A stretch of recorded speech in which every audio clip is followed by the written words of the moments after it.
जीवन में पैसा नहीं व्यवहार कमाओ, क्योंकि शमशान छोड़ने 4 करोड़ नहीं 4 लोग ही आएंगे।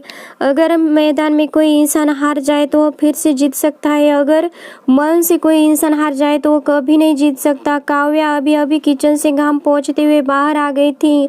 उसने पास ही की रूम में से कुछ गुजरने की आवाज़ सुनी।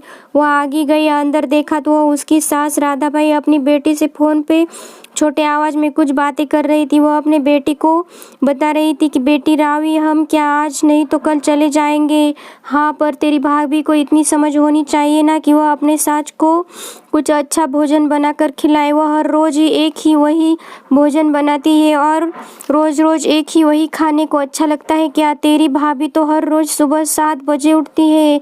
घर की लक्ष्मी को सुबह जल्दी उठना चाहिए, मतलब सूर्य निकलने से पहले जग जाना चाहिए। हाँ, पर उसे कौन समझाएगा? उसने तो घर पे काम वाली लगवा दी है। हम तो ना कभी बेटा हर रोज सारे काम अपने हाथ से ही किया करते थे। हम कपड़े भी हाथ से धोते थे और फर्श भी अपने हाथ से ही पोंछते थे।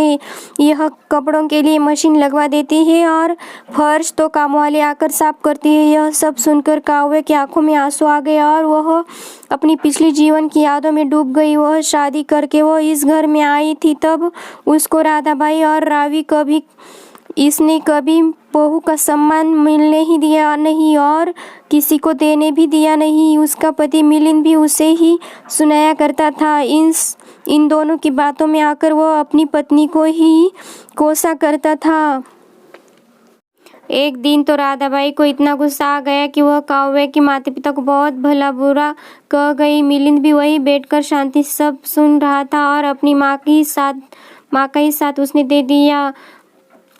काव्य को तो ताने सुनने की जैसे और बातें सुनने की आदत ही हो गई थी। ऐसा तो था नहीं कि उसे क्रोध आता नहीं था, पर वह प्रत्युत्तर करना उसके संस्कारों में बैठता नहीं था। वह मन ही मन सोचती रहती। मम्मी पापा को भी बता नहीं सकती थी क्योंकि उसके माता पिता अभी बूढ़े हो चुके थे। वह उनको भी सताना चाहती नहीं थी। कुछ दिन बाद रावी की शादी हो गई। उसकी माँ भी बीमार हो गई और काव्या और मिलिंद दूसरे शहर रहने को गए हुए थे। उसकी बदली हो गई थी।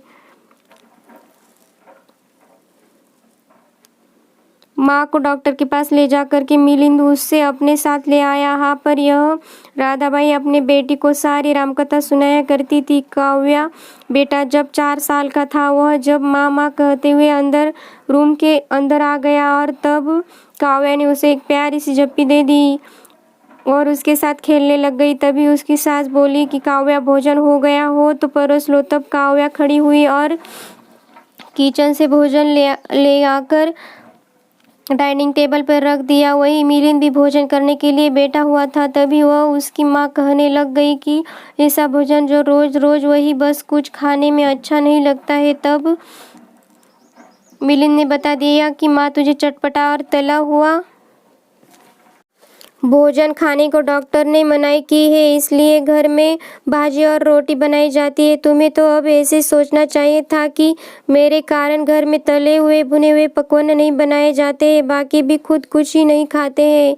अपने बेटे का यह कहना सुनकर वह शांत हो गई। दूसरे दिन सुबह कपड़ों के लिए काव्या जब मशीन लगा रही थी, तब राधाबाई बोली कि हर रोज मशीन लगाती है, बिल कितना आता है पता है क्या तुझे? तब मिलिंद ऑफिस जाने के लिए तैयार हो रहा था। उसने यह कहना सुना। वह बाहर आ गया और बोला कि पता है बिल कितना आता है और वह बिल मैं ही पे करता हूँ, तुम कोई फिक्र मत करना। और काव्या को दिन भर अगर कपड़ों में और बर्तनों में ही लगी रहेगी तो वह खुद के लिए समय कैसे निकालेगी? यह क्षण उसके लिए अनमोल क्षण था। जब मिलिंद ने काव्या को बोला कि मुझे माफ कर दे, तब काव्या ने कहा, ऐसे क्यों कह रहे हो तुम?